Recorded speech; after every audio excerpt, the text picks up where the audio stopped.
In today's video, we're going to understand why silence is so powerful.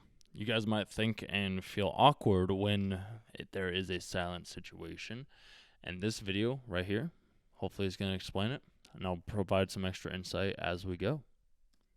Things and emotion of things are preceded and attended by silence. Herman Melville. You discover yourself in silence. You discover who people are in silence. If you can be comfortable in silence, anything is possible. In Western cultures, silence is commonly used as a means to show respect and recollect. One example prominent in Dutch culture is the Silent March that grew out of the silent Catholic walks in Amsterdam. I feel like a lot of people have stepped away from silence. Most people are very uncomfortable with silence because we are always bombarded by these, or the video you're watching right now, TV, people around us. We never really truly get to experience silence as much as people once did, and I think that's why lack of creativity and innovation has started to decrease, and why a lot of people are starting to become weaker is because they aren't having to be silenced and be comfortable within their own thoughts. Whenever they're having negative or thoughts that they don't like, they just go to an outside source to be able to provide that sound that otherwise wouldn't be provided if they had just remained silent and been able to be comfortable within their own thoughts. This Catholic tradition was a reaction to a prohibition on their processions by the Protestant establishment. A march in silence, without prayer, singing, religious garments or attributes wasn't prohibited, and so a new ritual arose that survived to this day. As for the silent marches, often There was one photo. Hold on, let me just go back just a little bit. This little boy, and I mean him. Okay, I guess there's actually quite a few people that are actually looking directly at the camera. Some people aren't even paying half attention, but this day. As for the silent marches, often a response to senseless violence, people react in a way that transcends the many hollow words swirling around after a tragic event and our culture of noise in which violence so frequently occurs. Similarly, the annual Remembrance it is really sad to see how frequent violence has been occurring lately. of the Dead answers the killing and murdering of all Dutch victims of wars and peacekeeping missions with 2 minutes of silence. It's silence that makes these rituals so powerful. There's no music, no words or singing to distract oneself from the purpose. That is by far the coolest thing that I've ever seen. Silence says more than any words ever could. Moreover, what better resistance to the deafening noise of war and the loudness of violent people engaging in mindless bloodshed is there besides silence? And when words aren't sufficient, isn't silence the most appropriate response? The power of silence is versatile. Silence can transcend speech, speak without words, and complement where verbal language is lacking. And keeping silent also has advantages in terms of creativity, mental health, spiritual and religious practice. Yeah, but just talking about that at the beginning. Achieving the upper hand in negotiations, and even as a way to intimidate. This video explores the power of silence, unfolding 4 benefits of being silent. I feel like there's probably more than 4 benefits of being silent, but I have a feeling that he covers the main 4 that are the most important. 1. The quieter you are, the more you hear. This is true. In the video that I just released regarding Alan Watts and meditation, when you sit silently in nature, you understand more about yourself and how the world actually works compared to if you were in the middle of a city street with the cars, the sirens, the people, everything else that's going on around you. That's not how we were evolved from. We were evolved from nature and the silence that brought. So it brings you a lot more insight and knowledge that you can hear. The mystic and poet Jalal al-Din Muhammad Rumi once realized that the quieter we become, the more we're able to hear. From his mystical point of view, listening is essential, as Rumi tried to get closer to God and hear a quote-unquote voice that doesn't use words by being still. When we let go of all the words, we open ourselves up to other voices previously suppressed by continual verbal noise. These could be inner voices, as philosopher Ralph Waldo Emerson called the inner knowing, and outside. When you can figure out what internal dialogue is yours versus the others, that's, let's say, hypothetically your parents or friends or colleagues or whoever else has put it into your head. You don't really know that until you sit in silence and you are able to realize, like, hey, these are my thoughts versus these are the thoughts that other people have told me to think because this is what they believed, and I just kind of went along with it because I wanted to fit in. Whereas when you start to realize, like, these thoughts are mine versus these thoughts aren't mine, that only happens from silence. It can't come from always being stimulated by noise. Outside voices and sounds that one misses because of a lack of listening. We can listen effectively if we keep quiet, inside and outside. By keeping quiet, we become receptive to our surroundings. We pay attention to what our senses observe, so we learn and eventually become smarter and wiser. If we refuse to keep quiet nor listen to what others have to say, we only share what we already know and don't learn anything. The only way to learn is from listening to other people. That's why I love watching videos like this. That's why I love asking other people questions. That's why I enjoy sitting in silence, to be able to listen. Like, when I'm around friends, when I'm around other people, like to believe that I'm doing very little speaking and doing more listening. Obviously, that differs from person to person because some people want to have you speak more, so you kind of have to understand it. But at the end of the day, you have to be willing to be silent to understand what other people have to teach you. Because if you're always speaking, you're never going to learn anything new. And I mean, that's obviously a common rule in anything that we do, or it should be at least. It's the whole, like, God gave us 2 ears and 1 mouth to listen to more and speak less. But obviously, other people do speak a lot more, and other people will listen more. So if you find somebody that's willing to listen or ask you questions, share what you need to share. The ancient philosopher Pythagoras once stated, "A fool is known by his speech, and a wise man by silence." Similarly, Lao Tzu wrote, "Those who know do not talk. Those who talk do not know." Being quiet helps us learn about the environment and recognize dangers and opportunities that we would have skipped if we were too busy talking. But it also allows us to gather information about ourselves. Often, people are so busy overthinking, worrying, ruminating, and analyzing that they're shutting down the underlying voices that are trying to speak. For example, we may forget to listen to our intuitions, or let our bodily pains tell us about specific health issues, or we block ideas and solutions that are already within us from coming to the surface because our conscious minds generate too much noise. Keeping quiet can also lead to more philosophical, spiritual insights.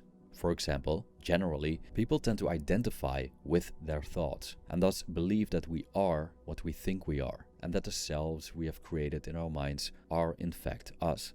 In Buddhism, To a certain degree, that's true. There's a philosopher that says, I think, therefore I am. I think it was Descartes. And, I mean, if we aren't thinking, then we aren't anything. So what we think is who we become, and when we think, it does somewhat disconnect us from other people because it puts us in a box, but we have to think, otherwise we aren't able to become who we are. It's a very fine line, and it's something that am still trying to figure out what the best course of action is, because yes, you have to think to be able to become who you are, but you also want to be in the present and have no thoughts whatsoever. It's tough. thoughts are one of the 5 aggregates, fabrications of the mind we mistake for being ourselves. We are not our thoughts, according to the Buddha. And if we quiet down and observe our thoughts, we'll discover that everything we think, all our ideas, concepts, identifications, are fleeting. Hence, according to the Buddha, a fixed self isn't really there. But we only discover the illusory nature of thoughts if we keep quiet and observe and recognize them for what they are. 2. Silence boosts creativity. The theoretical physicist Albert Einstein argued that silence stimulates the creative mind. He's not wrong. Obviously, Einstein can't be wrong. One of my buddies, we talk about this as well too, is like, you have to be willing to have solitude and silence to be able to release that inner creativity. You might be able to do it while you're watching TV or while you're playing a game or while you're talking to somebody else, because you might be able to connect those dots. But I think it's easier to have that silence of you just sitting with, say, a piece of paper in front of you or your computer, no technology, your phone's in another room, it's somewhere where it's not going to distract you. because that's when you're going to have to come up with certain ideas. And that's why I think people on the series Alone, which I don't know if you've watched it yet, but absolutely phenomenal. There's a new season on Netflix. Highly recommend it. Those people could be the most creative minds because they are surrounded by nothing but silence. That's all they have on a daily basis. When he couldn't come up with an idea, he would just stop thinking and swim in silence, as he called it, and wait for the right information to come to him. The information will always come to us when it needs to. There's no reason to think that it won't, because at the end of the day, things will happen when they're supposed to. Therefore, like many other great minds, Einstein spent a lot of time in solitude, using quietness to his advantage. As he stated, and I quote, "The monotony and solitude of a quiet life stimulate the creative mind." End quote. That quote is probably the best thing that you could ever actually say. And this is why I think TV's, meaningless shows at least, have a benefit, but they also have a drawback. Because if, say, we didn't have this, we didn't have TikTok, Instagram, YouTube, social media, imagine how far we could be as a society. Because I feel like there is a lot of people out there that could be very creative, that could have innovative ideas like Musk or Bezos, but they are distracted by the simple pleasures that life has to offer nowadays.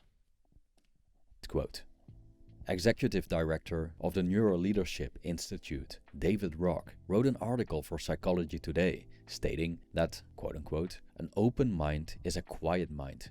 He researched the so-called aha moments people have, during which a creative idea or solution arises by itself. These aha moments involve weaker, less noticeable connections between neurons, which are difficult to notice when other louder signals dominate the brain. I quote, "Thus we have insights when our overall activity level in the brain is low. This happens when we're either doing something that doesn't require a lot of mental effort, when we're focusing on something repetitive, or just generally more relaxed, like when we wake up. Insights require a quiet mind, because they themselves are quiet." End quote. So it seems that we need to create the right circumstances for our minds to quiet down. For some people, this may be going for a walk and repetitive forms of exercise or listening to calming music. For others, like Einstein, it might be dwelling in silence and solitude. Many of the great minds of the past, like Isaac Newton, Elizabeth Bishop, and Nikola Tesla, worked alone in quiet places. The most creative minds, the most successful people, they need silence to be able to get the work done. 1, I think, to eliminate distraction. 2, to generate new ideas. And 3, to just overall get the work done that needs to be done. 3. Silence can send a powerful message. Talked about that at the beginning. In many cases, keeping quiet can send a much stronger message than using speech. By responding to words with silence or using rightly timed pauses during conversations, we're able to communicate effectively without speaking or writing. The Dutch silent rituals exemplify how silence creates a strong message. For example, during the Remembrance of the Dead on the 4th of May, the 2 minutes of silence are always the most impactful moment of the entire ceremony, including other rituals and speeches by different people. Silence allows us to express what discourse cannot. The many words uttered, ideas shared, and promises made never fully encompass the human experience. It's the same thing with actions speaking louder than words. You could say that you're going to go to the gym. You could say that you're going to eat healthy. You could say that you're going to become a millionaire. You could say that you're going to increase the sales revenue of the company and become the top salesman. Until you actually do it, your words don't mean jack. So that's why you need to have actions that back up what you're saying and work in silence to achieve the things that you set out to do. However, the power of silence as an answer to tragedy is that we acknowledge that no amount of words do justice to what we seek to commemorate. It's so significant to us that we're willing to stop talking and be silent for a certain amount of time. Is there a better way of showing respect? In conversation, using silence, the best way to show respect, can be powerful as well. American author Mark Twain stated, and I quote, I would like a mustache like that one day. That would be fantastic. Right word may be effective, but no word was ever as effective as a rightly timed pause. End quote. With that, I think a lot of people have misunderstood the importance of silence with how TikTok, with how Instagram, with how YouTube, with how everything works. People want to make sure that there is no silence. People want to ensure that there's always some sort of word, there's always some sort of noise going on. But me using silence like that can dramatically improve the interaction and the conversation and drive home my point. Alan Watts, he did it a lot. Grant Cardone, Gary Vee, like all these people, they use silence to their benefit, and you can do the exact same. Academic research shows that silence in a conversation starts to feel unbearable after approximately 4 seconds. Author of the book Cringeworthy, A Theory of Awkwardness, Melissa Dahl, wrote in an article that awkward silences can be a powerful tool for getting what you want. Dahl stated, and I quote, "In researching my new book, Cringeworthy, which is about the psychology of awkwardness, I found that uncertainty is a big factor in the unpleasantness of feeling awkward. These are life's unscripted moments, when there's no clear indication of what to say or do next. It's a well-established finding in psychology research that not knowing tends to make people uneasy."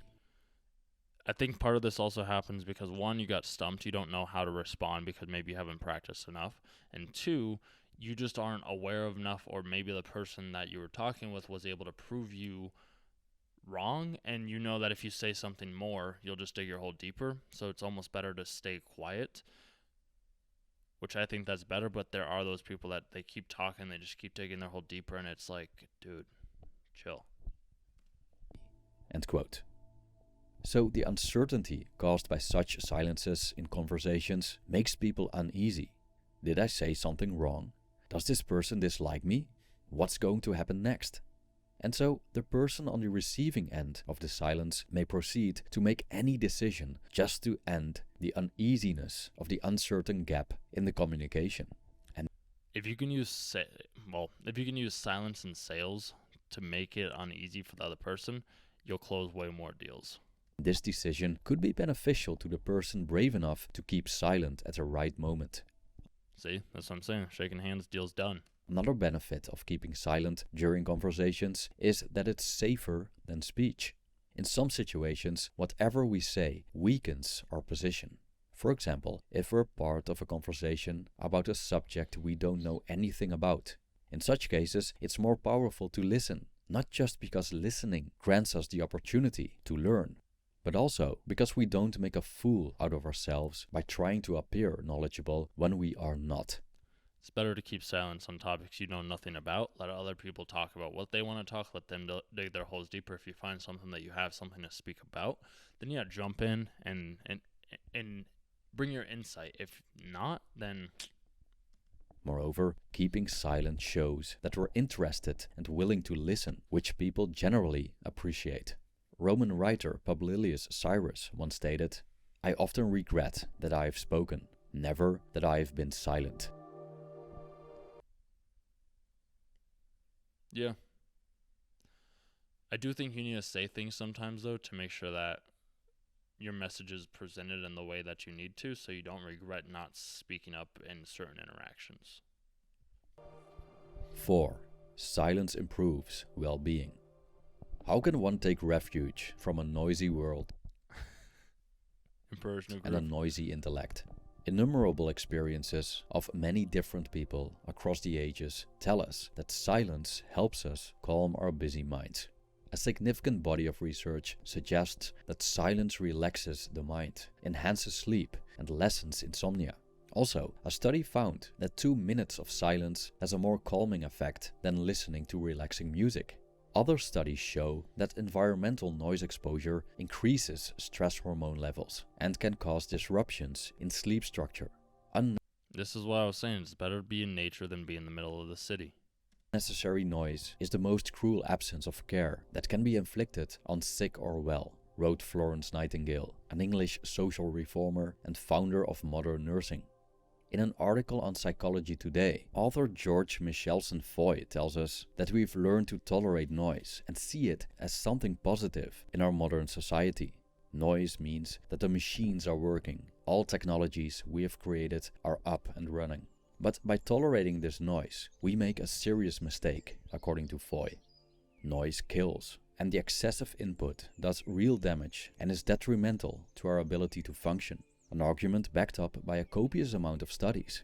Hence, to escape the unhealthy flow of information and noise, we need to build silence into our lives. Moments of silence improve overall well-being and performance. I quote, "Release is what I'm truly craving here, and release comes from emptiness. The emptiness of silence, of lonely landscapes, of closed eyes, of lying down in a dark, quiet room. The drop in tension that happens when we take a vacation somewhere calm. The instant of zero gravity during orgasm. The psychic leap of a good joke when it flips the world on its head for a splinter of a second. Such voids cut off the fascist flow of constant information and allows us to recalibrate, to think better, to question for a second our baseline. It is really, really important to do that." End quote. Silence is minimalistic and empty, yet imposing and powerful. We can't verbalize silence, but everyone understands it. It's all-encompassing, mysterious but clear, soothing but painful, idle but useful, consenting but rebellious, and elusive but accessible to anyone. That was absolutely incredible. I hope you guys enjoyed that. I know I sure did. And I can't wait to see you in the next one.